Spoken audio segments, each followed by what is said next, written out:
الحمدللہ رب العالمین والصلاة والسلام علی رسولہ الکریم وعلی آلہ واصحابہ اجمعین اما بعد واعوذ باللہ من الشیطان الرجیم بسم اللہ الرحمن الرحیم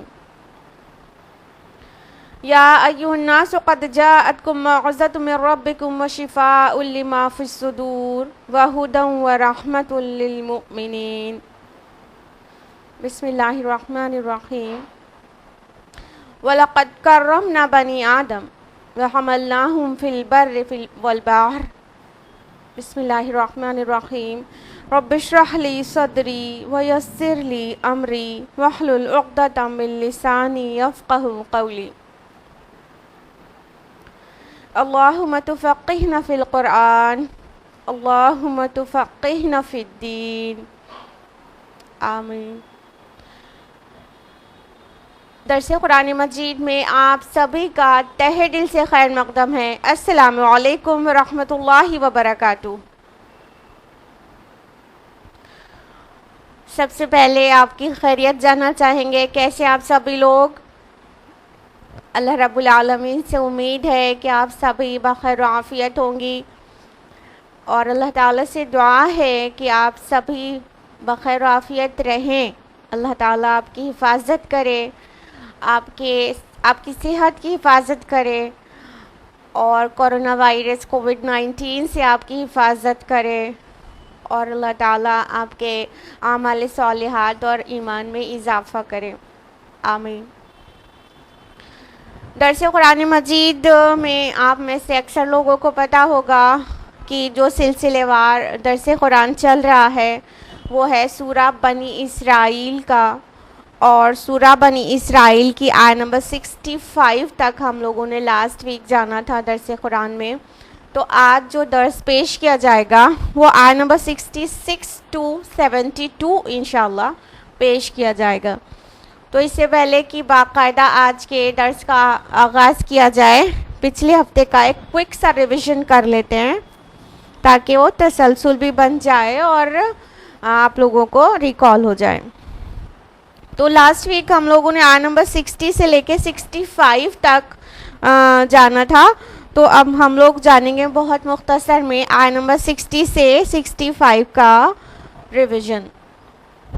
ترجمے سے کام چلائیں گے۔ آیت نمبر 60 میں تھا اعوذ باللہ من الشیطان الرجیم بسم اللہ الرحمن الرحیم، اور جب ہم آپ سے کہتے ہیں کہ آپ کے رب نے لوگوں کا احاطہ کیا ہوا ہے اور نہیں بنایا ہے ہم نے اس مشاہدے کو جو ہم نے آپ کو دکھایا تھا مگر ایک فتنہ لوگوں کے لیے، اور اس درخت کو بھی جس پر قرآن میں لعنت وارد ہوئی ہے، یعنی زقوم کا درخت، اور ان باتوں سے ہم تو انہیں تنبیہ ہی کرتے ہیں مگر یہ تنبیہ ان کی سرکشی میں ہی اضافہ کیے جا رہی ہے۔ یعنی اللہ تعالیٰ نے جو طرح طرح سے ان کو تنبیہات کی، وہ اس سے اور زیادہ سرکش اور باغی ہو گئے۔ آیت نمبر 60 سے 65 میں آدم اور ابلیس کا واقعہ تھا۔ آیت نمبر 61 میں ہے، اور یاد کرو جب ہم نے کہا تھا فرشتوں سے کہ سجدہ کرو آدم کو، تو ان سب نے سجدہ کیا مگر ابلیس نے نہیں کیا۔ اس نے کہا کہ میں اس کو سجدہ کروں جس کو پیدا کیا تو نے مٹی سے۔ آیت نمبر 62 میں ہے کہ اس نے مزید کہا کہ ذرا دیکھ تو جس کو تو نے مجھے فضیلت دی ہے، اگر تو مجھے مہلت دے دے قیامت کے دن تک تو میں اس کی پوری نسل کو قابو میں کر کے چھوڑوں گا سوائے بہت تھوڑے سے لوگوں کے۔ تو ابلیس نے نہیں مانا تھا، اس نے تکبر کیا، انکار کیا، اور تو اور اللہ تعالیٰ سے مہلت مانگی کہ اگر آپ ذرا سی مجھے مہلت دے دیں قیامت کے دن تک تو میں ان سب کو پوری طرح اس کی پوری نسل کو برباد کر کے چھوڑوں گا، ان پر چھا جاؤں گا، ان پر بالکل ڈومینیٹ ہو جاؤں گا۔ آیت نمبر 63 میں ہے کہ اللہ نے فرمایا جاؤ، یعنی دفع ہو جاؤ، اس میں سے جو کوئی تیری پیروی کریں گے تو یقیناً تم سب کی سزا ہے جہنم، وافر سزا۔ آیت نمبر 64 میں ہے کہ اور تو پھسلا لے جس پر تیرا بس چلتا ہے ان میں سے اپنی آواز سے، اور چڑھا لا ان پر اپنے سواروں کو اور پیادوں کو، اور شریک بن جا ان کا مالوں میں اور اولاد میں، اور ان سے وعدے کر لے اور نہیں وعدہ کرتا ان سے شیطان مگر دھوکے کا.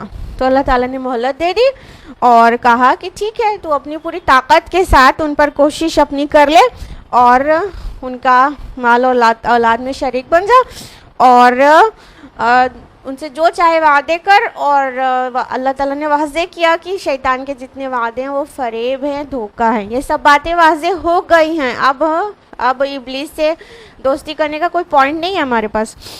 آیت نمبر 65 میں ہے کہ یقیناً میرے بندوں پر تجھے کوئی اختیار نہ ہوگا اور کافی ہے تیرا رب بطور کارساز. تو اللہ سبحانہ تعالیٰ نے اپنے بندوں کو خاص کر کے بتایا کہ ٹھیک ہے تو کوشش کر لے جتنوں کو بہکانا ہے, لیکن میرے کچھ مخصوص بندے ہوں گے تیری ایک نہیں مانیں گے, اور ان سبھی کے لیے اللہ تعالیٰ کارساز بہت کافی ہے. یہ تھا لاسٹ ویک کا ریویژن آیت نمبر 65 تک کا, 60 سے لے کے 65 تک کا. اور اب ہم لوگ آیت نمبر 66 آنورڈز تفصیل میں جانیں گے آج انشاءاللہ. اعوذ باللہ من الشیطان الرجیم, بسم اللہ الرحمن الرحیم. آیت نمبر 66 ہے ربکم الذی یزجی لکم الفلک فی البحر لتبتغوا من فضلہ. تمہارا رب وہ ہے جو چلاتا ہے تمہارے لیے کشتیوں کو سمندر میں تاکہ تم اس کا فضل تلاش کرو. انہ کان بکم رحیما, یقیناً وہ تم پر بہت ہی رحیم ہے. اب اللہ رب العالمین یہاں پر اپنا فضل یاد دلا رہے ہیں انسانوں کو, پوری انسانیت کو, آدم کی اولاد کو, کہ وہ اللہ ہی تو ہے جو تمہارے لیے کشتیوں کو سمندر میں چلاتا ہے. یعنی مسخر کر دیا تمہارے لیے کشتیوں کو کہ وہ سمندر میں چل سکیں اور تم اس پر سفر کر سکو اور فضل تلاش کر سکو. دیکھیے جو بات پھر گئی ہے وہ توحید کی طرف پھر گئی ہے. وہیں سے تو شروع ہوئی تھی نا کہ توحید کی طرف بلایا جا رہا تھا اور یہ بدک رہے تھے. تو بیچ میں آدم اور ابلیس کا واقعہ بتا کر واضح کر دیا گیا کہ جو تم توحید سے ڈیویٹ ہو رہے ہو اور ہمارے رسول کی نافرمانی کر رہے ہو اس کی کچھ بھی وجہ نہیں ہے سوائے اس کے کہ تم ابلیس نے جو پرومس کیا تھا نا اسی کے پھیر میں تم آ گئے ہو. یعنی ابلیس کی اور اولاد ابلیس سے تم نے دوستیاں کر لی ہیں جو تم کو بہکا رہا ہے کہ تم رسول کی نہیں مانو اور توحید پر نہیں چلو اور فالس گاڈز اینڈ گاڈسز کے جال میں پھنسے رہو اور اللہ تعالیٰ سے دور ہو جاؤ. تو اللہ تعالیٰ اب اپنے انعامات, اپنے جو فضائل ہیں وہ یاد دلا رہا ہے تاکہ کبھی ڈرا کر انسان کو حق کی طرف بلایا جاتا ہے تو کبھی اس کو فضائل یاد دلا کر اللہ تعالیٰ اپنی نعمتیں یاد دلا کر اپنی طرف پلٹانا چاہتا ہے. تو یہاں پہ ایک بہت بڑی نعمت کا اللہ تعالیٰ ذکر کر رہا ہے جو یوزولی لوگ سوچتے نہیں ہیں. اللہ تعالیٰ تو بہت ساری نعمتیں ہم پر کرتا ہے لیکن ہم لوگ غور نہیں کرتے. وہ ہر وقت ہر لمحہ ہم لوگ ہزار اللہ تعالیٰ کی نعمتوں سے متمتع ہوتے رہتے ہیں اور ہزار کہنا بھی ایک لمٹ اس کو کر رہا ہے. ان گنت نعمتوں سے فیضیاب ہوتے رہتے ہیں ہر لمحہ لیکن سوچتے نہیں ہیں. تو اللہ سبحانہ و تعالیٰ نے قرآن حکیم میں ہم کو مطلب دعوت فکر بھی دی ہے کہ سوچو, تم دیکھو, آنکھیں کھولو, دیکھو اور یہ نعمتیں اللہ تعالیٰ نے تم پر کر رکھی ہیں. تو یہاں پہ کون سی نعمت کا ذکر ہو رہا ہے کہ سمندر میں جو سفر کرنا ممکن ہو سکا ہے تمہارے لیے, اس نعمت کا ذکر ہو رہا ہے کہ اللہ تعالیٰ فرما رہے وہی اللہ ہی تو ہے تمہارا رب جو چلاتا ہے تمہارے لیے کشتیوں کو سمندر میں تاکہ تم اس کا فضل تلاش کر سکو. کبھی آپ نے غور کیا ہے کہ پانی اتنا ہیوج باڈی جو سیز اینڈ اوشن کی اتنا زیادہ سا پانی اتنا گہرا بھی ہوتا ہے اور اتنے گہرے پانی میں اور سمندر میں آسانی سے کشتیاں چل سکتی ہیں. یہ کتنا مطلب کبھی غور کیا ہے کہ ہم اس پر کتنی آسانی سے سفر کر لیتے ہیں. کشتیاں سمندر میں کیسے چلتی ہیں اس کے لیے تھوڑا سا فزکس کی طرف آتے ہیں ہم لوگ. جو فزکس جنہوں نے پڑھ رکھی ہے یا جو ابھی بھی فزکس کے اسٹوڈنٹس ہیں ان کو بات آسانی سے سمجھ میں آ جائے گی لیکن میری کوشش رہے گی کہ آپ سبھی کو سمجھ میں آئے. تو اب کیا چیز ہے جو سمندر کے اوپر یا پانی واٹر باڈی میں کوئی چیز فلوٹ کر سکتی ہے اور کوئی چیز سوئم کر سکتی ہے اور بغیر ڈوبے، جبکہ کچھ چیزیں ڈوب جاتی ہیں؟ تو اس کے لیے آرکیمیڈیز پرنسپل اگر آپ نے پڑھا ہو تو وہ کیا ہے کہ جب بھی کوئی چیز کسی لیکوڈ میں پارشلی یا تو کمپلیٹلی امرس ہوتی ہے، ڈوبی ہوئی ہوتی ہے، ڈوبتی ہے، تو اس کے بھار میں کمی آ جاتی ہے، اور اس کے بھار میں آئی ہوئی کمی اس کے تھرو جو واٹر باہر کیا جاتا ہے، الگ کیا جاتا ہے، ڈسپلیس کیا جاتا ہے، اس کے برابر ہوتی ہے، اس واٹر ڈسپلیسڈ واٹر کے بھار کے برابر ہوتی ہے جو کمی اس کے بھار میں آئی ہوتی ہے ڈوبنے سے۔ اب تھوڑا کنفیوز ہو گئے نا آپ لوگ؟ سب کو سمجھاتے ہیں انشاءاللہ۔ جیسے آپ ایک لیٹر کی بوٹل اپنے ہاتھ میں لے لیجئے، ٹھیک ہے؟ اس میں آپ کو 1 لیٹر کے برابر آلموسٹ 1 kg کے برابر کا ویٹ آپ کو محسوس ہوگا، لیکن اسی بوٹل کو لیے آپ کسی پانی کے اندر ہاتھ کو ڈبا دیجئے تو آپ کو محسوس ہوگا کہ وہ پانی کی بوٹل جو آپ کے ہاتھ میں تھی وہ ہلکی ہو گئی ہے، وہ اس کا ویٹ کم ہو گیا ہے۔ تو یہ جو اس کا ویٹ میں جو کمی آئی نا، تو وہ اس پانی کے برابر ہوتی ہے جو آپ نے ہاتھ کو بوٹل کے ساتھ پانی کے اندر ڈالا تو تھوڑا واٹر ڈسپلیس ہوا، وہ واٹر لیول اگر مان لی بکٹ میں ڈالا تھا آپ نے تو بکٹ کا واٹر لیول رائز ہو جائے گا نا، اور اگر فل بکٹ تھی تو پانی اوور فلو ہو جائے گا۔ تو جو پانی باہر نکلتا ہے، جو ڈسپلیسڈ واٹر ہے، جو اس سے اوور فلو ہوتا ہے یا تو اس کا واٹر لیول رائز ہو جاتا ہے، تو یہ ڈسپلیسڈ واٹر کا جو بھار ہوتا ہے اس کے اندر آئے بھار کی جو ہیوی باڈی آپ نے ہاتھ میں لی ہے بوٹل، اس میں جو بھار میں کمی محسوس ہوئی ہے، دونوں برابر ہوتا ہے۔ یہ آرکیمیڈیز پرنسپل ہے۔ ہم آپ کو یہ کیوں بتا رہے ہیں؟ کیونکہ یہ جو بھار میں جو کمی ہوتی ہے اس کی وجہ سے بتا رہے ہیں۔ جب کوئی بھی چیز پانی میں ڈالی جاتی ہے تو اس کے بھار میں جو کمی ہوتی ہے وہ اوپر کی طرف لگنے والے ایک فورس کی وجہ سے ہوتی ہے، اور یہ اوپر کی طرف لگنے والا ایک جو فورس ہے وہ کیا کہتا ہے؟ بوئنٹ فورس کہلاتا ہے، ٹھیک ہے؟ بوئنٹ فورس، بوئنسی اسی کو کہتے ہیں کہ نیچے سے پانی سے اوپر کی طرف ہر ایک چیز میں جو چاہے سرفیس پہ تیر رہی ہو، چاہے آدھی ڈوبی تیر رہی ہو، چاہے ایون پوری امرسڈ ہو واٹر کے اندر، پوری طرح سے ڈوبی ہوئی ہو، اس کے اوپر ایک فورس لگتا رہتا ہے، ٹھیک ہے؟ تو یہ فورس اس کو مطلب ڈوبنے سے روکتا رہتا ہے، اور اوپر سے فورس آف گریویٹی لگتا رہتا ہے نیچے کی طرف، ٹھیک؟ تو یہ اس طرح سے مطلب چیزیں فلوٹ کرتی ہیں۔ تو اب آپ سوچ رہے ہوں گے کہ ایک سوئی کو اگر پانی میں ڈالو تو ڈوب جائے گی، ایک کیل کو اگر پانی میں ڈالو تو ڈوب جائے گا، لیکن اتنا ہیوی جو شپ ہوتا ہے، بڑے بڑے کروزز ہوتے ہیں، وہ نہیں ڈوبتے۔ تو اس کی وجہ یہ ہے کہ اگر ڈینسٹی زیادہ ہوتی ہے، جس چیز کو پانی میں ڈالیں گے اس کی ڈینسٹی زیادہ ہے اور والیوم کم ہے، وہ بہت ڈینس ہے، بہت زیادہ اس کے جو مالیکیولز ہیں وہ کلوزلی پیکڈ ہیں، اور والیوم کم ہے، چھوٹا ہے، اس کا سائز، سرفیس ایریا اس کا کم ہے، تو پھر کیا ہوگا کہ وہ چیز ڈوب جائے گی، کیونکہ جو نیچے سے بوئنٹ فورس لگے گا نا تو وہ اس کو اس کا سرفیس ایریا کم ہونے کی وجہ سے وہ اس کو بچا نہیں پائے گا تیرتا ہوا، اور وہ چیز ڈوب جاتی ہے۔ تو اسی لیے سوئی یا کیل یا کوئی ایسی سالڈ سا چیز پانی کے اندر ڈوب جاتی ہے، لیکن اس سے مطلب ہزارہ گنا بڑا، بلکہ لاکھوں گنا بھاری جہاز تیرتا رہتا ہے، کیونکہ اس کا جو والیوم ہے وہ بیلنسڈ بنایا جاتا ہے اور اس کا سرفیس ایریا بہت سفیشینٹ ہوتا ہے، تو اس وجہ سے وہ نہیں ڈوبتا۔ تو کشتیاں جو ہیں یا جہاز ہے وہ کیوں نہیں ڈوبتا ہے؟ بوئنٹ فورس کی وجہ سے۔ ہم آپ کو کیا بتا رہے ہیں؟ اگر اللہ تعالیٰ نے بوئنٹ فورس جیسی چیز نہیں بنائی ہوتی، بوئنسی جیسا کوئی کانسیپٹ نہیں ہوتا جس کو آرکیمیڈیز نے پہچان لیا اور بعد میں جتنے فزسسٹ ہیں ان سب نے پہچان لیا، تو یہ جہاز کبھی بھی نہیں چل سکتے تھے پانی میں، یہ کشتیاں کبھی بھی موو نہیں کر سکتی تھی پانی میں، ہر ایک چیز ڈوب جاتی۔ تو یہ بوئنٹ فورس کس نے بنایا؟ نیچے سے اوپر کی طرف جو لگتا ہے فورس، یعنی یہ فزیکل لا کس کا بنایا ہوا ہے؟ اللہ سبحانہ و تعالیٰ کا بنایا ہوا ہے۔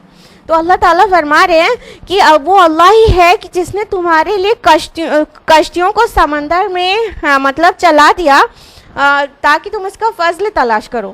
اب یہ تو بوئنسی ہو گئی کہ اندر سے ایک فورس لگ رہا ہے جو اس کو اوپر سرفیس میں مینٹین کیا ہوا ہے, لیکن وہ چل کیسے رہا ہے؟ اس میں بھی ایک فزیکل لا ہے, اور اسی فزیکل لا کے تحت آپ بھی زمین پر چلتے ہیں.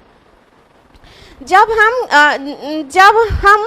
چلتے ہیں تو کیا ہوتا ہے کہ ہم زمین کو پیچھے کی طرف ڈھکیل رہے ہوتے ہیں, پیر سے پیچھے کی طرف ڈھکیل رہے ہوتے ہیں, تو زمین ہم کو آگے کی طرف ڈھکیل دیتی ہے.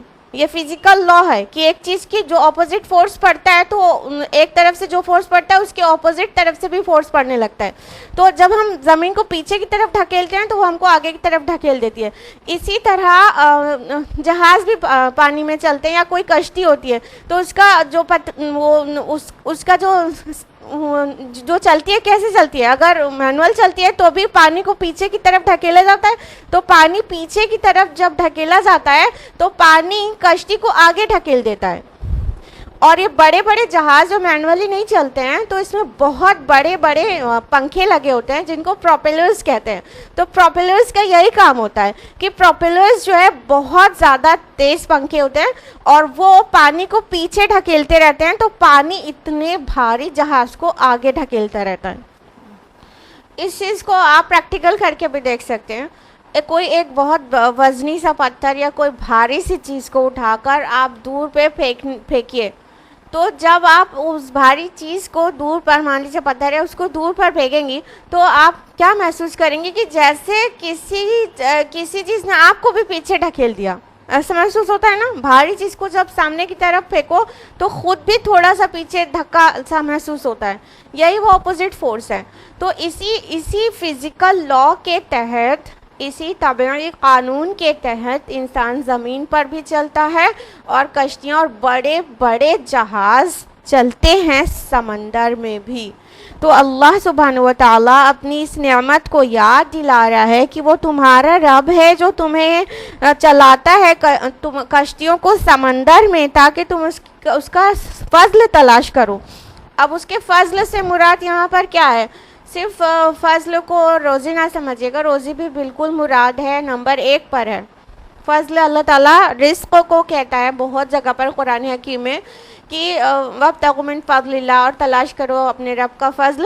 تو یہ روزی کو رزق کو بھی کہا جاتا ہے. تو اس طرح ہم سمندر میں سفر کر کے بہت اپنا رزق تلاش کرتے ہیں. دیکھیں اب سی فوڈ کا اتنا بڑا بزنس ہوتا ہے نا, اتنا اینول ریونیو ہے سی فوڈ کا. تو سی فوڈ کے ذریعے بھی انسان جو ہے کماتا ہے اور ایک جگہ سے دوسری جگہ جاتا ہے سمندر کا سفر کر کے, بڑے بڑے بڑے بڑے بزنس کرتا ہے, اور ساتھ میں وہ کسی اور مقصد کے لیے بھی سفر کرتا ہے اور وہ مقصد بھی اس کا حل ہوتا ہے. تو یہ ساری چیز اللہ تعالیٰ کا فضل ہے کہ اللہ تعالیٰ نے مطلب سمندر کو مسخر کر دیا, کشتیوں کو مسخر کر دیا کہ انسان موو کر سکے, زمین پہ تو چل ہی سکے, پانی کے اوپر بھی سفر کر سکے.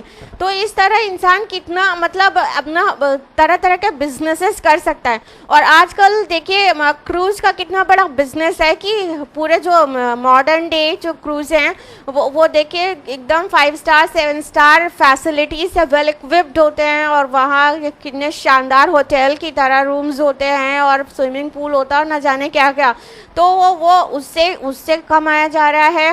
اور ایک کنٹری دوسرے کنٹری کی طرف جو جتنے سارے گڈس بیچتی ہے, امپورٹ اور ایکسپورٹ کا جو بزنس ہے وہ کسی اور سفر سے ہو ہی نہیں سکتا سوائے سمندری سفر کے. جتنا گڈز ایک جگہ سے دوسری جگہ ٹرانسپورٹ ہوتی ہے تو اتنے مطلب بڑا امپورٹ اور ایکسپورٹ کا بزنس چل رہا ہے یہ پورے سمندری سفر کے ذریعے. تو اس میں بہت بڑا اللہ تعالیٰ کا فضل تو رزق کی شکل میں ہے بے شک و شبہ.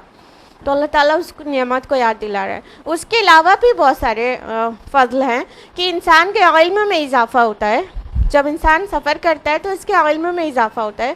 جب انسان سفر کرتا ہے تو کبھی رشتہ داروں سے ملنے کی غرض سے یا کسی دوسروں سے تعلق قائم کرنے اور ریلیشن اسٹیبلش کرنے کی وجہ سے کرتا ہے, تو وہ بھی اللہ کا فضل ہے, تو اس سے بھی متمتع ہوتا ہے انسان, اس سے بھی فائدہ اٹھاتا ہے. اور ساتھ ہی یہاں پر جو سائنس اور ٹیکنالوجی اور نالج کا ایکسپولیشن ہے جو وہ بھی مراد ہے اللہ تعالیٰ کا فضل, اس سے بھی وہ بھی فضل ہے اللہ تعالیٰ کا, کیونکہ انسان جب مطلب سائنس کے میدان میں سے کتنا آگے بڑھ جاتا ہے. لائک ابن ماجد جو کہ ایک بحری سیاح یعنی ایک بہت بڑے نیویگیٹر تھے. 15th سینچری میں یہ انہوں نے بہت بڑا سمندری سفر کر رکھا تھا پوری دنیا کا, اور آپ کو جان کر حیرانی ہوگی کہ یہ مطلب مسلم سائنٹسٹ اور مسلم نیویگیٹرز اور مسلم میتھمیٹیشین یہ سب سے آگے ہوتے تھے, یہ امام ہوتے تھے سائنس کے 16th سینچری تک, دوسروں ویسٹرنرز کے بھی یہ امام ہوتے تھے. تو ابن ماجد کہ ابن ماجد نے وہ نقشہ بنایا تھا جس نقشے کی مدد سے واسکو ڈی گاما نے یورپ سے ہندوستان کالی کٹ تک کا سفر کیا تھا. وہ واسکو ڈی گاما کو نقشہ دیا تھا ابن ماجد نے, اور ابن ماجد کے جو والد تھے وہ افریقہ کے ساحلی علاقوں کا چپا چپا جانتے تھے, یہ تھے مسلمان. تو اس طرح سے بحری سفر مسلمانوں نے اتنے شانداری سے کیا کیونکہ قرآن نے ان کو انکریج کیا تھا کہ تم چلو پھرو موو کرو دیکھو اور اللہ کا فضل تلاش کرو. تو اللہ سبحانہ و تعالیٰ اپنی اس نعمت کا ذکر کر رہے ہیں کہ اسی نے تو تمہارے لیے دریا میں کشتیاں چلا دی ہیں تاکہ تم اپنے رب کا فضل تلاش کرو.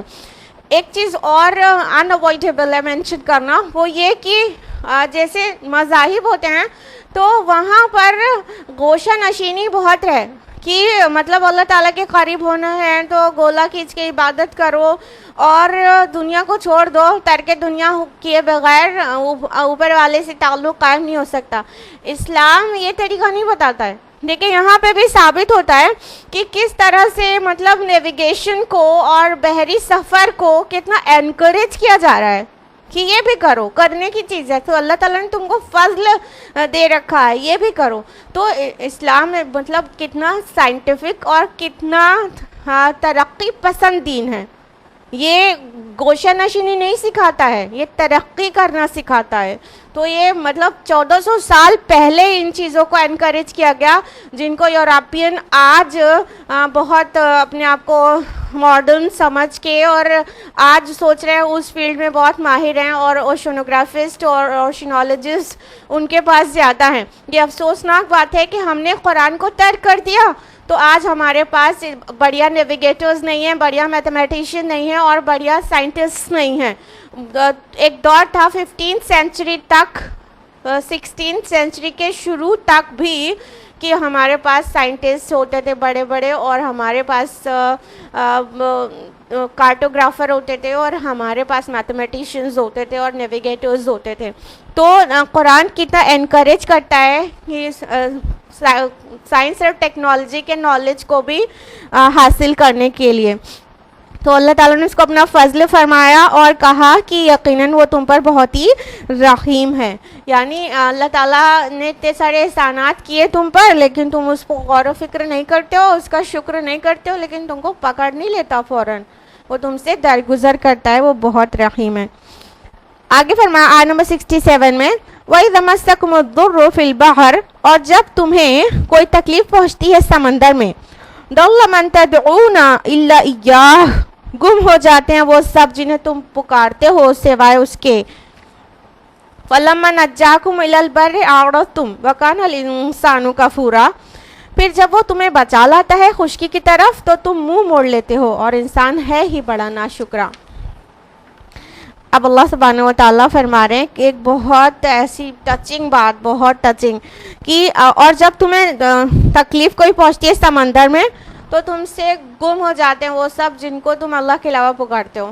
یعنی جب انسان کوئی بڑی مصیبت میں آتا ہے، اور ابھی یہاں پہ جو صاف صاف کہا جا رہا ہے وہ یہ کہ سمندر میں جب تم مصیبت میں گھر جاتے ہو، جب ہر طرف سے موجیں چلی آتی ہیں اور تم بالکل تمہارے مطلب طوطے اڑ جاتے ہیں، اور تمہاری سٹی پٹی گم ہو جاتی ہے کہ اب تو گئے اور تب گئے، جب یہ ہو جاتا ہے تب انسان کیا کرتا ہے؟ سوچئے کہ کسی سمندری سفر میں ہے تو وہ انسان چاہے بہت بڑے جہاز میں ہو، بہت عالی شان کروز میں ہی کیوں نہ ہو، لیکن جب سمندری لہریں اٹھتی ہیں اور طوفان آتا ہے تو اس کی وہ بڑے سے کروز کی جو حیثیت ہے وہ کچھ بھی نہیں رہ جاتی، ایک پتے سے زیادہ۔ اور وہ جو آپ کو پتہ ہی ہے کہ سونامی کی لہریں 20-20 میٹر اونچی تک اٹھی تھیں، تو جب سمندر میں سونامی آ جائے اور ایسا طوفان آ جائے تو اب وہ بڑے سے بڑا شپ کیوں نہ ہو، اس کی کوئی حیثیت نہیں باقی رہ گئی۔ اب اس کے اندر جو بھی کوئی ہوگا تو کتنا سہم جائے گا، کتنا ڈر جائے گا، اور ایسا ہوتا ہے اور ایسے سہم جاتے ہیں اور ایسے ڈر جاتے ہیں۔ اللہ تعالیٰ فرما رہے ہیں کہ پھر تم اللہ تعالیٰ کے علاوہ اس وقت جتنوں کو پکارتے تھے زمین پر، خشکی پر، وہ کوئی نہیں یاد آتا تم کو، سب تم سے غائب ہو جاتے ہیں، تم اپنی فطرت کی طرف پلٹ جاتے ہو۔ یہ بات واضح کر دی گئی کہ انسان کی فطرت کے اندر اللہ کے ایک ہونے کا، اللہ کی وحدانیت ودیت کی گئی ہے، اور جب انسان مٹیریلسٹک ہوتا ہے، اللہ کی نافرمانی کرتا ہے، اللہ کی نہیں مانتا، تو پھر وہ بار بار اس کے دماغ میں خیال آتا ہے نا کہ یہ تو رب والی نہیں ہے، یہ تو منمانی ہے، رب مانی تو ہے نہیں، تو کیا ہوتا ہے کہ وہ مطلب کہیں نہ کہیں اس طرف سوچنے لگتا ہے کہ پھر مجھے سفارش کی ضرورت پڑے گی، پھر مجھے کوئی بچانے والا ہونا چاہیے، تو معبودان باطل تراش لیتا ہے کہ یہ میری سفارش کریں گے اللہ کے ہاں۔ تو اس طرح رب کی نہ ماننے کے بعد تم اپنی فطرت کے اوپر جو ملمے چڑھا لیتے ہو، نافرمانی اور نافرمانی کے، تو وہ تمہاری نافرمانیاں تم کو لیڈ کرتی ہیں کس کی طرف؟ شرک کی طرف، اور تم معبودان باطل کو ماننے لگتے ہو اور ان پہ چڑھاوے چڑھانے لگتے ہو، اور یہ مقصد یہی ہوتا ہے کہ اب ان کے اوپر چڑھاوے چڑھا دو تو پھر کیا ہے کہ یہ ہماری روز آخرت سفارش کرا دیں گے اللہ کے ہاں۔ تو اس طرح سے انسان شرک کی طرف بڑھ جاتا ہے، لیکن جب وہ بڑی مصیبت میں آتا ہے تو کیا ہوتا ہے کہ اس کو کوئی دیوی، کوئی دیوتا، کوئی گاڈیس، کوئی گاڈز یاد نہیں آتے، وہ صرف اور صرف اللہ کو پکارتا ہے اور کہنے لگتا ہے کہ بس اب اللہ ہی بچا سکتا ہے۔ اس وقت سارا جو خرافات رہتی ہے، یعنی وہ جو فطرت کے اوپر یہ ملمے چڑھا لیے تھے نا، وہ جو گناہوں کے پردے اتنے سارے چڑھا لیے تھے نا، وہ گناہوں کے جو پردے وہ فطرت پہ سے اترنے لگتے ہیں، تو پھر حقیقت میں توحید کی آواز آنے لگتی ہے، اور توحید پھر اللہ تعالیٰ کو پھر پکارنے لگتا ہے انسان کہ اللہ پاک آپ ہم کو بچا لیجئے، اگر آپ نے ہم کو نہیں بچایا، آپ ہی بچا سکتے ہیں، اگر آپ نے ہم کو چھوڑ دیا اسی حال میں تو ہم تو آج ڈوب جائیں گے۔ تو یہ انسان کو کب محسوس ہوتا ہے؟ جب بڑی مصیبت میں آتا ہے۔ تو اس سے ایک واقعہ یاد آتا ہے نا، اکرمہ بن ابو جہل رضی اللہ عنہ، وہ فتح مکہ کے بعد بھاگ نکلے تھے، وہاں سے مکہ سے نکل کر وہ حبشہ کی طرف سفر میں تھے، اور ایک کشتی میں سوار ہوئے اور ایمان نہیں لا رہے تھے اور بھاگ رہے تھے، تو کشتی ایک بہت بڑے طوفان میں گر گئی۔ تو یہی بات آئی، حقیقت حال جو اللہ تعالیٰ بیان کر رہے ہیں کہ پھر تمہارے سارے معبودان باطل تم سے گم ہو جاتے ہیں۔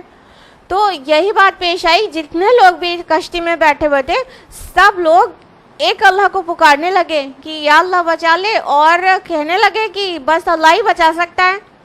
تو حضرت اکرمہ رضی اللہ عنہ ذہین تھے، انہوں نے سوچا کہ جب اس سمندر میں اللہ کے علاوہ کوئی نہیں بچا سکتا تو کیا عقل کی بات ہے کہ خشکی پہ اللہ کے علاوہ کوئی بچا سکتا ہے، اور یہی تو محمد دعوت دے رہے ہیں صلی اللہ علیہ وسلم۔ ان کو بات سمجھ میں آ گئی. انہوں نے اللہ تعالیٰ سے دل میں پرومس کیا کہ یا اللہ پاک اگر آپ نے آج مجھے بچا لیا تو میں خشکی پر اترتے ہی جا کے محمد کے ہاتھ میں ہاتھ دے کر اسلام قبول کر لوں گا. اللہ تعالیٰ نے ان کی سن لی اور ان کو زندگی بخشی اور انہوں نے واقعتاً خشکی پر پہنچتے ہی رسول اللہ صلی اللہ علیہ وسلم کے ہاتھ پر جا کر اسلام قبول کر لیا اور ایک بہت بڑے سولجر ثابت ہوئے اسلام کے. اور کتنی پھر انہوں نے جنگیں لڑی اور شہید ہو گئے. تو جنگ یرموک میں ان کی شہادت ہو گئی. تو اس طرح ایک بہت بڑے مطلب صحابی رسول ہیں حضرت اکرمہ جو ابھی تک نہیں مان رہے تھے اور اسی سچویشن نے ان کو توحید پہ لا دیا. سبحان اللہ. تو اگر کوئی ہدایت لینا چاہے تو اس سچویشن پہ بھی لے سکتا ہے. لیکن ہوتا کیا ہے, نارملی کیا ہوتا ہے کہ لوگ فطرت کی نہیں سنتے, اندر کی آواز نہیں سنتے. تو کیا کرتے ہیں کہ جب وہاں پہ دعا کر رہے ہوتے ہیں اور پھر جب اللہ تعالیٰ انہیں بچا لیتا ہے تو اللہ تعالیٰ فرماتے ہیں کہ خشکی کی طرف تو تم جب پہنچ جاتے ہو تو منہ موڑ لیتے ہو, اور انسان ہے ہی بہت بڑا ناشکرا. اللہ اکبر. مطلب انسان جب اتنی مصیبت میں گھرا ہوا تھا تو اس کے سارے معبودان باطل اس سے گم ہو گئے تھے اور اس کو کچھ بھی یاد نہیں تھا, اللہ اللہ اللہ اللہ کرنے لگا تھا. اور ہمیں سے ہر کوئی یہ کرتا ہے کہ بڑی مصیبت میں جب آتا ہے تو سوائے اللہ تعالیٰ کے اور کوئی یاد نہیں رہتا, سراؤنڈنگ کا احساس نہیں رہتا. لیکن جو لوگ یہ کرتے ہیں کہ جب اللہ مصیبت سے نکال لیتا ہے تو آ کے پھر ناشکری کرنے لگتے ہیں, یعنی اللہ تعالیٰ کو شکرانہ کرنے کے بجائے وہ جو نذرانے ہیں وہ غیر اللہ کی طرف چڑھانے لگتے ہیں. تو سوچئے کہ آپ کے رب کو کیسا محسوس ہوتا ہوگا. تو اللہ تعالیٰ فرما رہے انسان ہے ہی ناشکرا. یہ کل کے کل انسان کی بات نہیں ہے, یہ اکثر انسان کی بات ہے. یہاں انسان سے مراد کل نہیں ہے, لیکن اکثر انسان ایسے کرتے ہیں اور بہت تھوڑے ہی ہوتے ہیں جو شکر گزار ہوتے ہیں. تو چونکہ زیادہ تر انسان ایسا ناشکری کرتے ہیں. اب اس کو صرف بحری سفر تک ہی مت مطلب محدود کریے گا, ایسے بھی اس کو تصور کریے کہ عام طور پر انسان بھی کوئی بڑی مصیبت میں آ جاتا ہے. جیسے مان لیجئے کسی کے گھر میں کوئی بہت شدید بیمار ہو گیا, ٹھیک ہے, تو اب وہ 5 وقت کی نمازیں بھی جس کو توفیق نہیں ہوتی تھی کہ دن میں 5 بار نمازیں پڑھے, وہ تہجد گزاری بھی کرنے لگتا ہے اور ہر وقت زبان پہ اذکار رہتے ہیں اور اللہ تعالیٰ سے خوب دعائیں کرتا ہے, ایک دم چمٹ جاتا ہے اللہ تعالیٰ سے. اور اللہ تعالیٰ بس اس کو اچھا کر دیجیے. مان لیا کسی کا ہسبینڈ بیمار ہے یا کسی کی والدہ بیمار ہے تو ایک دم پریشان ہو کر اللہ تعالیٰ کی طرف انسان لپکتا ہے اور خوب دعائیں کرتے ہیں, اللہ پاک بس ان کو اچھا کر دیجیے, پھر ہم ہمیشہ آپ کی شکر گزاری کریں گے اور یہ کریں گے اور وہ کریں گے اور کبھی نمازیں نہیں فوت ہوں گی اور کبھی ناشکری نہیں کریں گے اور کبھی بہت سارے پرومسز کر ڈالتے ہیں, بس اللہ پاک میری یہ دعا قبول کر لے. اور اللہ تعالیٰ جب وہ دعا قبول کر لیتا ہے تو تھوڑے دن کے بعد سب کچھ نارمل لگنے لگتا ہے. نارمل تو کیا لگتا ہے کہ میں نے اتنی دوڑ بھاگ کی, اتنے اچھے ڈاکٹرز کو دکھایا, میں نے یہ کیا, میں نے وہ کیا, الٹیمیٹلی شفا مل گئی. اسی کو کہتے ہیں ناشکری. اللہ تعالیٰ اسی کو کہہ رہے ہیں انسان ہے ہی بڑا ناشکرا. امیجن کیجئے کہ کسی کی بیٹی کا نکاح نہیں ہو رہا ہے, ہاں, ماں بہت پریشان ہے, روتی ہے, خوب پریشان رہتی ہے, خوب راتوں کو اٹھ کے دعائیں مانگتی ہے, یا اللہ پاک میری بیٹی کا رشتہ ہو جائے کسی طرح, یا اللہ پاک اس کا رشتہ ہو جائے, میں آپ کا بہت شکرانہ کروں گی, ٹھیک ہے, خوب چمٹ کے اللہ تعالیٰ سے دعا کرتی ہے. وہ ایک کائنڈ آف مصیبت ہی ہوتی ہے اس کے لیے جب تک اس کی بیٹی کا نکاح نہیں ہو رہا ہوتا. پھر کیا ہوتا ہے, اللہ تعالیٰ سن لیتا ہے, ایک اچھا قابل قبول رشتہ بھیج دیتا ہے, پھر وہ رشتہ طے ہو جاتا ہے. ابھی وہ دن آیا بھی نہیں ہوتا ہے نکاح, اس سے پہلے اللہ کی جی بھر کے نافرمانی ہوتی ہے. وہ ناچ, وہ گانا, وہ مانجھا, وہ سانجھا, وہ اور یانیات, وہ بے حیائی کا ننگا ناچ, بھول جاتے ہیں اللہ تعالیٰ کو, بھول جاتے وہ دن کہ میں نے کیسے تڑپ کے مانگا تھا کہ اے رب میری بیٹی کا نکاح ہو جائے تو میں بہت شکرانے کروں گی اور میں ایک بھی نماز فوت نہیں کروں گی اور میں ہمیشہ آپ کی فرما برداری کروں گی. وہ بھول جاتی ہے ماں. پھر وہ مانجھے کے دن سب پیلے رنگ میں رنگے ہوتے ہیں اور بے پردگی بے حیائی اپنی انتہا کو پہنچی ہوتی ہے کہ مسلم کلچر کہیں سے پتہ ہی نہیں چلتا ہے. بھول جاتی ہے وہ درد والے دن کہ مطلب میں جب کب تڑپ رہی تھی کہ یا اللہ میری بیٹی کے لیے رشتہ بھیج دے, تو یہ اللہ ہی ہے جس نے یہ دن دکھایا ہے کہ ایک رشتہ قابل قبول مل گیا ہے. بھول جاتے ہیں. سوچئے ذرا کہ کیسا لگتا ہوگا ہمارے رب کو کہ جب انسان جب ایک دم مصیبت میں آتا ہے تب مجھے یاد کرتا ہے, تب اسے یاد ہوتا ہے میرا رب اللہ ہے. اور جب اس کی مصیبت کو دور کر دے تو شکر میں اللہ تعالیٰ نہیں یاد آتا. کتنی افسوسناک بات ہے, کتنی دردناک بات ہے. یہ بات قرآن حکیم میں بہت جگہ پر ہے. سورہ یونس میں بھی یہی بات آئی ہے کہ لیٹے بیٹھے کروٹوں پر مطلب پکارتا رہتا ہے اور پریشان رہتا ہے, اور جب اس کی ضرورت کو پورا کر دیتے ہیں, اس کی دعا کو سن لیتے ہیں, تو ایسے بھول جاتے ہیں جیسے کبھی پکارا ہی نہ تھا مجھے. سبحان اللہ. یہ ہے ہمارا بھی طرز عمل. مت سمجھیے گا کہ یہ مشرکین مکہ کے لیے کہا جا رہا ہے. اگلی آیت ہے افامنتم ان یخسف بکم جانب البر, تو کیا تم اس بات سے بے خوف ہو گئے ہو کہ وہ دھسا دے تمہیں کہیں خشکی میں ہی, اور یرسل علیکم حاصبا ثم لا تجدوا لکم وکیلا, یا وہ تم پر بھیج دے کنکر برسانے والی تیز ہوا, پھر تم نہ پاؤ اپنے لیے کوئی بچانے والا. اب اللہ سبحانہ و تعالیٰ ایک سوال کھڑا کرے, سوال, اور بہت غور و فکر والا سوال, بہت پونڈرنگ کرنے والا سوال. کیا سوال ہے؟ اللہ تعالیٰ کہہ رہے ہیں کہ تم کس بات سے بے خوف ہو گئے ہو؟ تم سمندر سے بچ کے باہر آ گئے, یا تو ایزیوم کرو کسی بھی بڑی مصیبت سے بچ کر ابھی نکل آئے ہو, تو کس بات سے بے خوف ہو گئے ہو کہ کیا اللہ تعالیٰ کی قدرت تم کو زمین پر نہیں گھیرے ہوئے ہیں؟ کہ سمندر کی مصیبت سے نکل آئے ہو تو زمین پر اللہ تعالیٰ کیا اس بات پر قادر نہیں ہے کہ وہ تمہیں زمین کے اندر دھسا دے؟ قارون کا کیا ہوا تھا؟ زمین کے اندر دھس گیا تھا. اور صرف قارون نہیں ہوا تھا, ہم اچھی طرح سے جانتے ہیں کہ کبھی کبھی زمین دھس جایا کرتی ہے اور سب اس کے اندر سما جاتے ہیں. تو زمین میں بھی اتنی وسعت ہے کہ وہ ہم کو اپنے اندر نگل لے. کبھی زلزلہ آ جاتا ہے اور چھتیں اپنے اوپر گر جاتی ہیں, وہیں دب کے سب مر جاتے ہیں. آتا ہے کہ نہیں زلزلہ؟ قیامت کے قریب زلزلہ زیادہ آئے گا, اور آپ دیکھیے کہ ادھر کتنے زلزلے آ رہے ہیں. تو کیا خالی سمندر ہی تھوڑی نہ ہے جس پر اللہ قادر ہو کہ ہم کو وہاں پر سزا دے دے؟ اللہ تعالیٰ اس بات پر بھی قادر ہے کہ وہ ہمیں زمین میں سزا دے دے. تو اللہ تعالیٰ کویسچن ریز کر رہا ہے, ایک کویسچن جو پونڈرنگ کے لائق ہے, کہ اللہ تعالیٰ کہہ رہے ہیں کہ کیا تم اس بات سے بے خوف ہو گئے ہو کہ وہ تمہیں دھسا دے زمین میں اور خشکی پر جب تم بر میں پہنچ گئے ہو. بر اور بر دونوں ایک ہی روٹ کا ورڈ ہے. بر مینس خشکی ہوتا ہے اور بر مینس نیکی ہوتا ہے. دونوں کا ریلیشن کبھی سوچا ہے؟ دیکھیے بر نیکی کو کہتے ہیں نا, تو نیکی کرنے سے ایک سکون کی فیلنگ آتی ہے نا, اچھی سی, تو یہ بر ہے.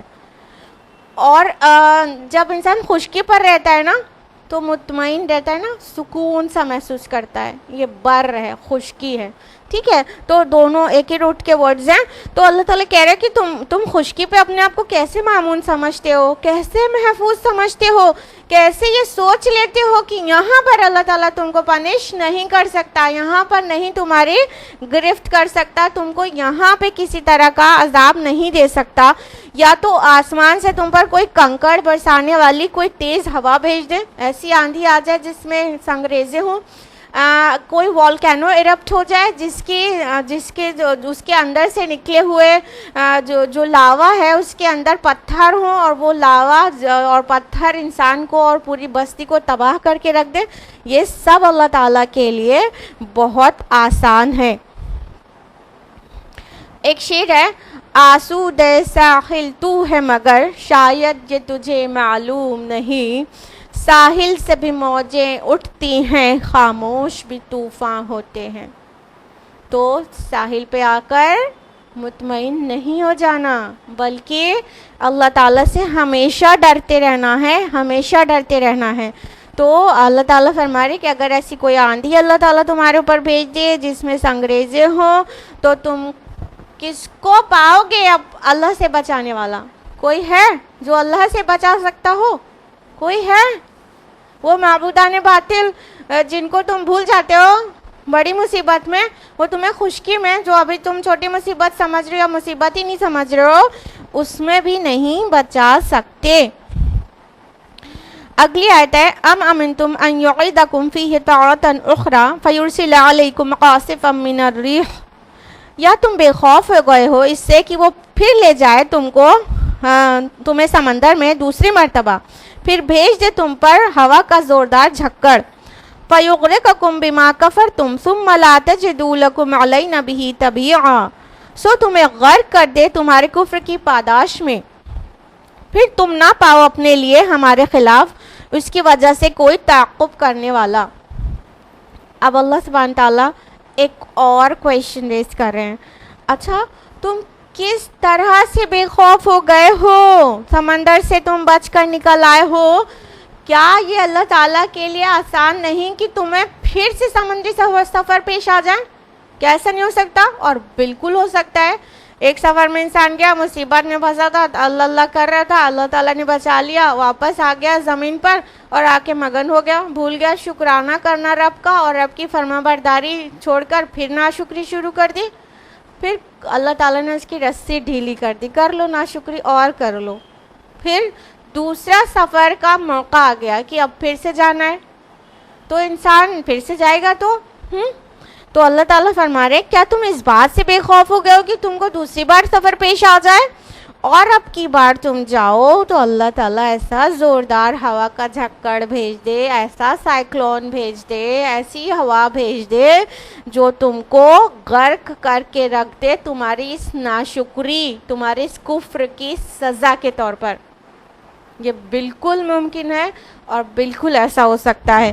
تو نہ ہی انسان مطلب سمندر میں مامون ہے، اور نہ ہی زمین پر، اور نہ ہی دوبارہ سمندر میں جانے سے بے نیاز ہے کہ پھر سے اس کو کوئی سمندری سفر پیش آ جائے اور تم کو اللہ تعالیٰ دوبارہ والے سفر میں پکا ہی ڈبا دے، کیونکہ تم نے پہلے والے سفر میں جو پرومیسز کیے تھے وہ بالکل فلفل نہیں کیے، آ کے ناشکری کی اور شرک کیا، اور پھر سے تم معبودان باطل کی طرف پلٹ گئے، یا تو یہ کہیں کہ تمہیں رب یاد نہیں رہا، پھر سے نافرمانی پہ اتارو ہو گئے، تو اللہ تعالیٰ نے دوبارہ ایسا موقع لا دیا کہ تم پھر سے جاؤ سمندر میں، اور پھر سے تم کو اب کی بار سچ مچ میں غرق کر دیا جائے۔ کتنے سائیکلونز آتے رہتے ہیں آپ دیکھیں سمندر میں، اور کتنی طرح کے طوفان آتے رہتے ہیں، نئے نئے نام رہتے ہیں آج کل طوفانوں کے، کٹرینا ہے تو کیا ہے تو کیا ہے۔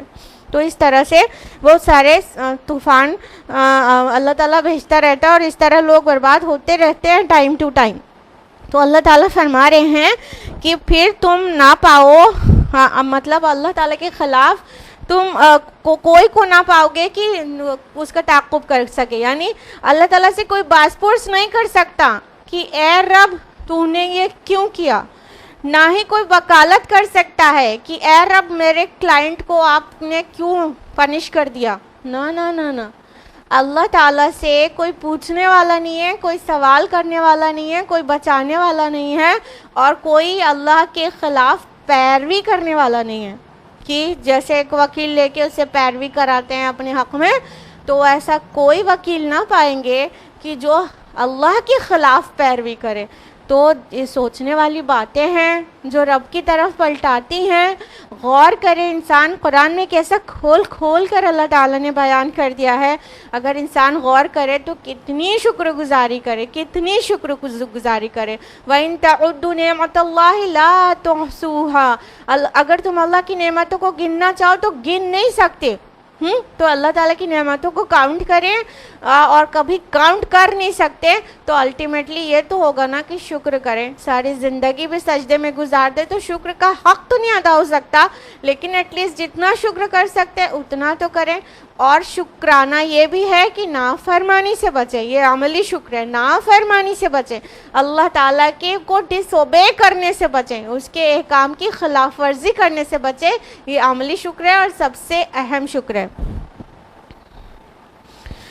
وَلَقَدْ كَرَّمْنَا بَنِي آدم، اور ہم نے بڑی عزت بخشی ہے اولاد آدم کو. وَحَمَلْنَاهُمْ فِي الْبَرِّ وَالْبَحْرِ، اور ہم اٹھائے پھرتے ہیں انہیں خشکی اور سمندر میں. وَرَزَقْنَاهُمْ مِنَ الطَّيِّبَاتِ وَفَضَّلْنَاهُمْ عَلَىٰ كَثِيرٍ مِّمَّنْ خَلَقْنَا تَفْضِيلًا، اور ہم نے انہیں پاکیزہ چیزوں سے رزق عطا کیا اور انہیں فضیلت دی اپنی بہت سی مخلوق پر، بہت بڑی فضیلت. اور یہ بہت اہم آیت آ گئی ہے. اللہ تعالیٰ فرما رہے ہیں کہ ہم نے ہر بنی آدم کو عزت بخشی ہے، ہم نے سارے اولاد آدم پر کرم فرمایا ہے. یعنی آدم کی جو بھی اولاد ہے، تمام نوع انسانی، پوری کی پوری نوع انسانی، وہ سب کیا ہے؟ مکرم ہے، معزز ہے. اللہ تعالیٰ نے اس کو عزت بخشی ہے. تو چاہے وہ امریکہ کا ہو، چاہے افریقہ کا، چاہے گورا ہو، چاہے کالا، چاہے انگریزی بولتا ہو، چاہے فارسی بولتا ہو، چاہے اعلیٰ ذات کا جس کو کہتے ہو وہ ہو، چاہے جس کو تم ادنا ذات کا کہتے ہو وہ ہو، چاہے کس بھی سلسلے سے بلونگ کرتا ہو، کس بھی خاندان سے بلونگ کرتا ہو، کیسا بھی ہو، ہر بنی آدم کو اللہ تعالیٰ نے مکرم بنایا ہے، معزز بنایا ہے، سب کو عزت بخشی ہے اور اس کو بہتوں پر فضیلت دی ہے. اللہ تعالیٰ نے فرمایا سورہ نمبر 95 آیت نمبر 4 میں نا کہ ہم نے مطلب انسان کو بہترین سانچے میں پیدا کیا ہے نا، بہترین مولڈ میں، بیسٹ آف مولڈز میں اسے پیدا کیا ہے کہ لَقَدْ خَلَقْنَا الْإِنسَانَ فِي أَحْسَنِ تَقْوِيمٍ، کہ ہم نے بے شک انسان کو بہت ہی خوبصورت سانچے میں پیدا کیا ہے. تو دیکھیے کہ اللہ تعالیٰ نے آدم کو اور اولاد آدم کو کتنا حسین اور کتنا شاندار بنایا ہے. چوپائے 4 پیروں پر چلتے ہیں اور منہ سے کھا لیتے ہیں. انسان 2 پیروں پر چلتا ہے، ہاتھ سے تہذیب سے کھاتا ہے. ہاں، اور وہ مطلب اس کی عقل ہے، وہ سمجھتا ہے، وہ صحیح غلط کا فرق کر سکتا ہے جو ساری مخلوق اللہ کی نہیں کر سکتی ہے. تو بہت طرح سے اللہ تعالیٰ نے بنی آدم کو مکرم، معزز، بہتر اور بہت خاص بنایا ہے. فرمایا کہ ہم اٹھائے پھرتے ہیں انہیں خشکی اور سمندر میں. یعنی پھر سے وہی بات دیکھیے سملر آ رہی ہے کہ اللہ تعالیٰ نے انسان کو ایسا بنایا ہے کہ وہ زمین پر چل بھی سکتا ہے اور سمندر پر بھی سفر کر سکتا ہے.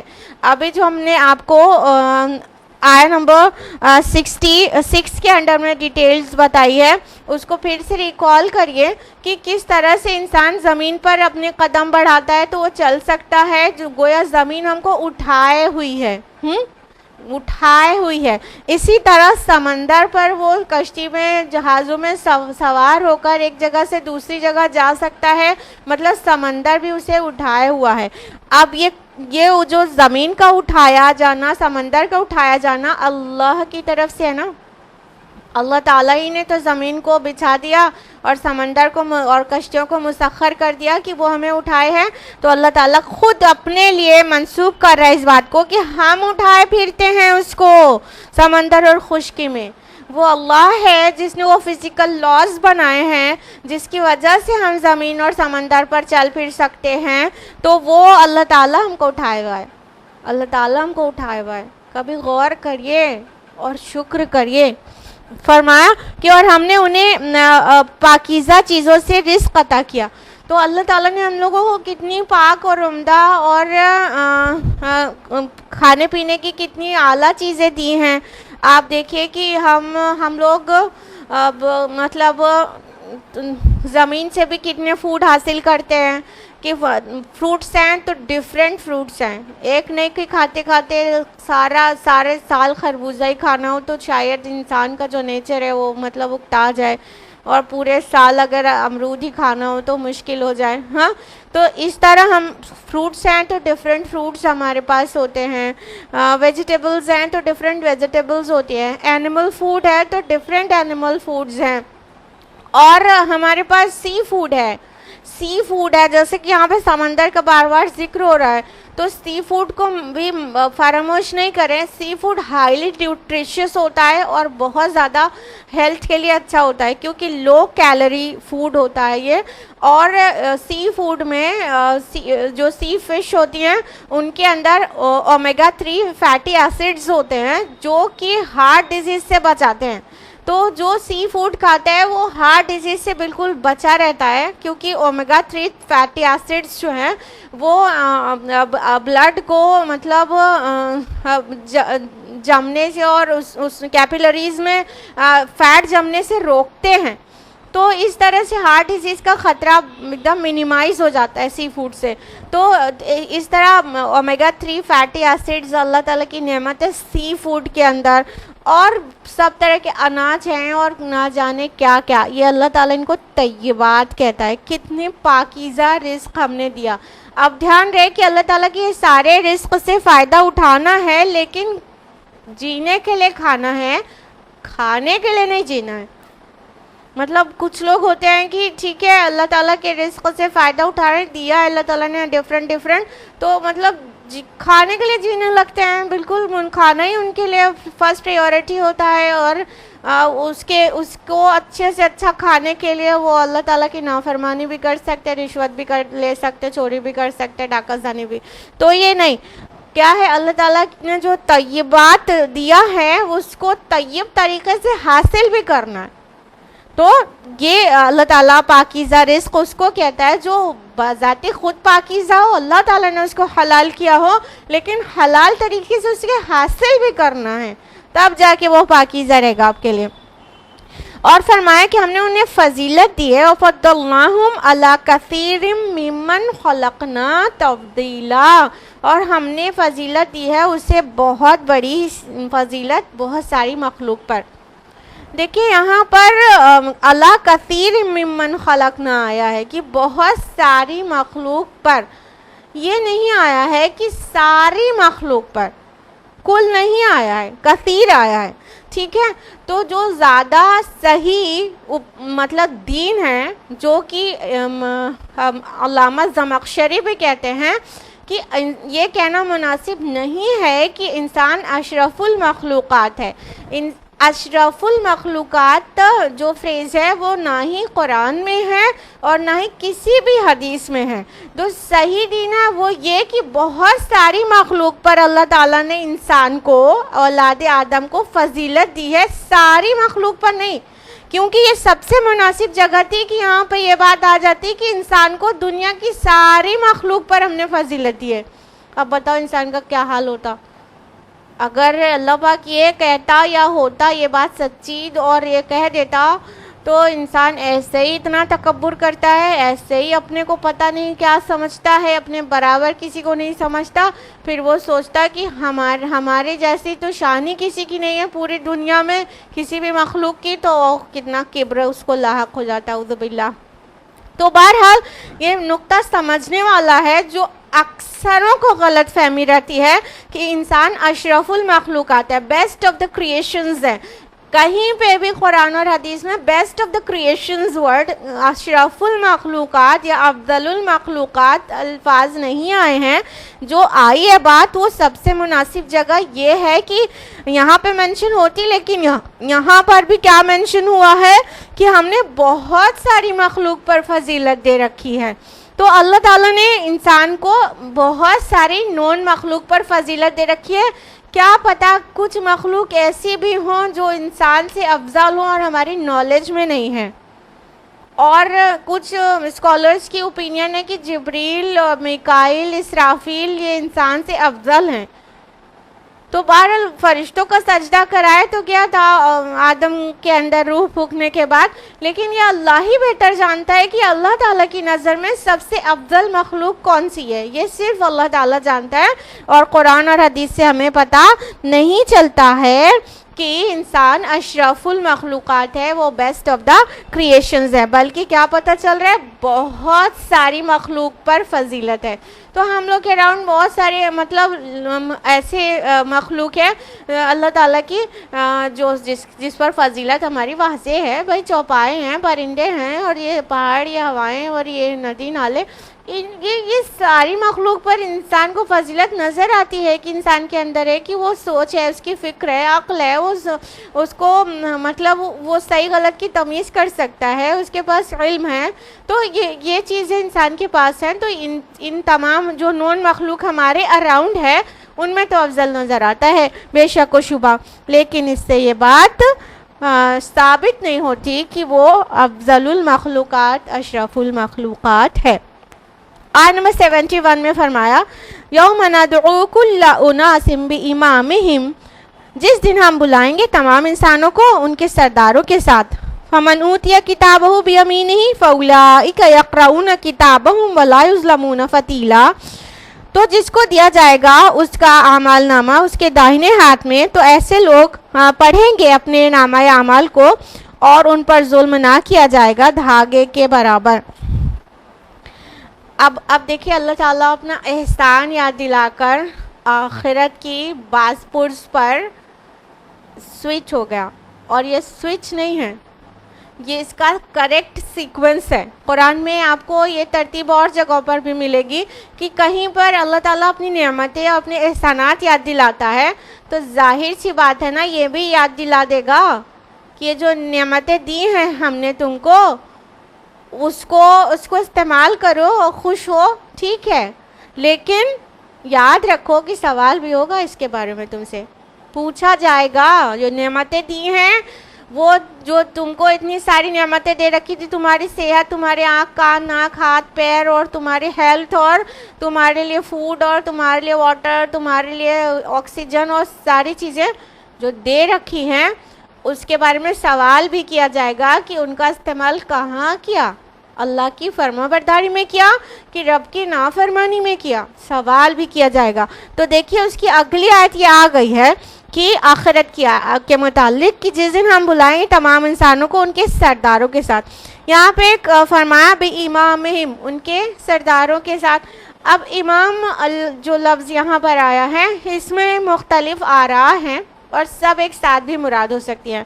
کچھ کہتے ہیں کہ امام سے یہاں پر مراد ہے سردار یعنی لیڈرز سے، کچھ کہتے ہیں کہ یہاں سردار سے مراد ہے کتاب شریعت جیسے ہمارے لیے قرآن، کچھ کہتے ہیں کہ یہاں پر امام سے مراد ہے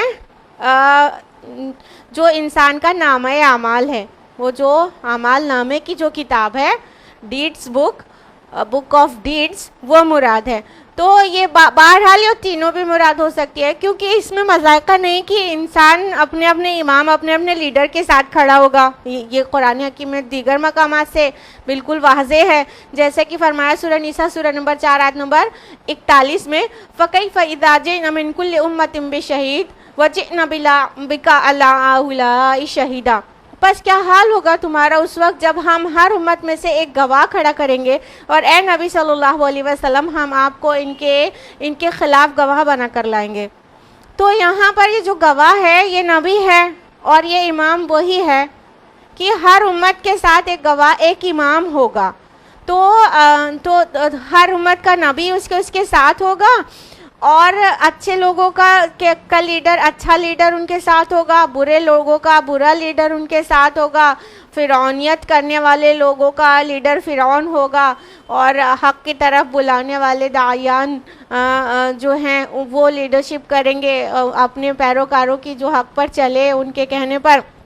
بہرحال تو یہاں پہ وہ امام لیڈر بھی مراد ہو سکتے ہیں، اور کون سی عجیب بات ہے کہ اسی وقت نامہ اعمال بھی تو دیا جائے گا، تو جو بک آف ڈیڈز ہے وہ بھی امام کی حیثیت سے وہاں پر ہوگی، تو یہ دونوں چیز بھی ایک ساتھ بھی مراد ہو سکتی ہے، کوئی حرج کی بات نہیں ہے اگر ایک سے کے علاوہ آل تھری کو بھی ہم سمجھ لیں کہ ہے مراد۔ فرمایا کہ جس کا نامہ اعمال اس کے داہنے ہاتھ میں دیا جائے گا تو وہ اس کو پڑھے گا، یعنی خوش ہو کر پڑھے گا، یہ سورہ الحاقہ سورہ نمبر 69 کی آیت نمبر 19 سے 23 میں، اور سورہ انشقاق سورہ نمبر 84 کی آیت نمبر 7 سے 13 میں یہ بات واضح آئی ہے، تفصیل سے پڑھ لیجئے گا، کہ جس کا نامہ عمل اس کے دائنے ہاتھ میں ملے گا وہ خوش ہو جائے گا، خوش اس کو پڑھے گا اور ہر ایک کو دکھاتا پھرے گا، دیکھو میرا نامہ عمل، دیکھو میرا اعمال نامہ میرا، تو مطلب اس میں خوشخبری ہوگی تو اس کا چہرہ چمکنے لگے گا اور سب کو دکھاتا پھرے گا، کیونکہ وہ اچھے کام کرتا تو اس کا بدلہ اب اس کو ملنے والا ہے اچھا جنت کی شکل میں۔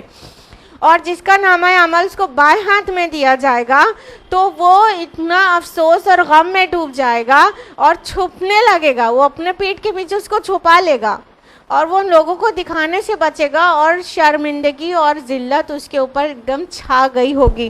تو یہ انداز ہوگا نامہ اعمال ملنے کے بعد لوگوں کا، یہ حال ہوگا۔ تو فرمایا کہ یہاں پر صرف نیکوکاروں کا ذکر ہوا ہے کہ جو اوپر جو احسانات ہم نے کیے ہیں اس کی جو شکر گزاری کرتے ہیں تو ان کا نامہ اعمال ان کے دائنے ہاتھ میں ملے گا۔ تو یہ بہت بڑی اعزاز کی بات ہے اور یہ بہت بڑی کامیابی کی بات ہے۔ انفیکٹ الٹیمیٹ سکسیس یہی ہے کہ نامہ اعمال داہنے ہاتھ میں ملے، تاکہ انسان کامیاب ہونے والوں میں شامل ہو جائے۔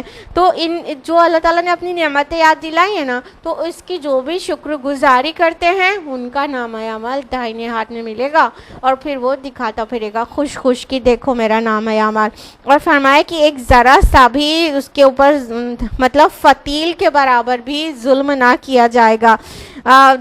فتیل اس دھاگے کو کہتے ہیں جو کھجور کی گٹھلی کے اوپر ہوتا ہے، ایک پتلا سا ایک دم باریک سا دھاگا۔ یہاں پر مراد یہ ہے کہ ذرا سا بھی ظلم نہیں ہوگا، فتیل کے برابر بھی نہیں، مطلب اتنا ذرا سا بالکل باریک سا بھی، اتنا سا بھی ظلم کسی کے ساتھ نہیں ہوگا، چاہے وہ نیکوکار ہو چاہے بدکار ہو، دونوں کے ساتھ کسی قسم کا ظلم نہیں ہوگا۔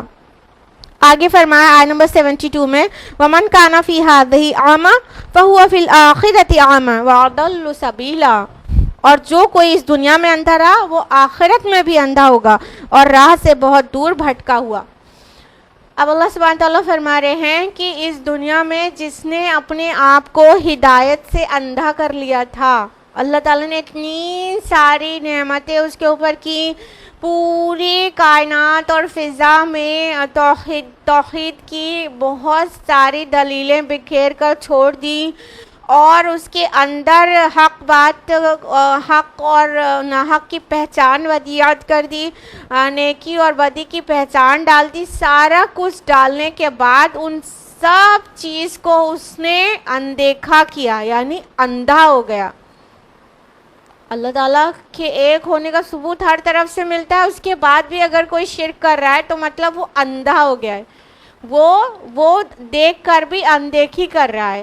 کہ لہم قلوب لا یفقہون بہا، کہ ان کے دل ہیں پر اسے سمجھتے نہیں ہیں، اور وَلَهُمْ أَعْيُنٌ لَا يُبْصِرُونَ بِهَا، اور ان کی آنکھیں ہیں پر ان سے دیکھتے نہیں ہیں، وَلَهُمْ آذَانٌ لَا يَسْمَعُونَ بِهَا، اور ان کے کان ہیں لیکن اس سے سنتے نہیں ہیں۔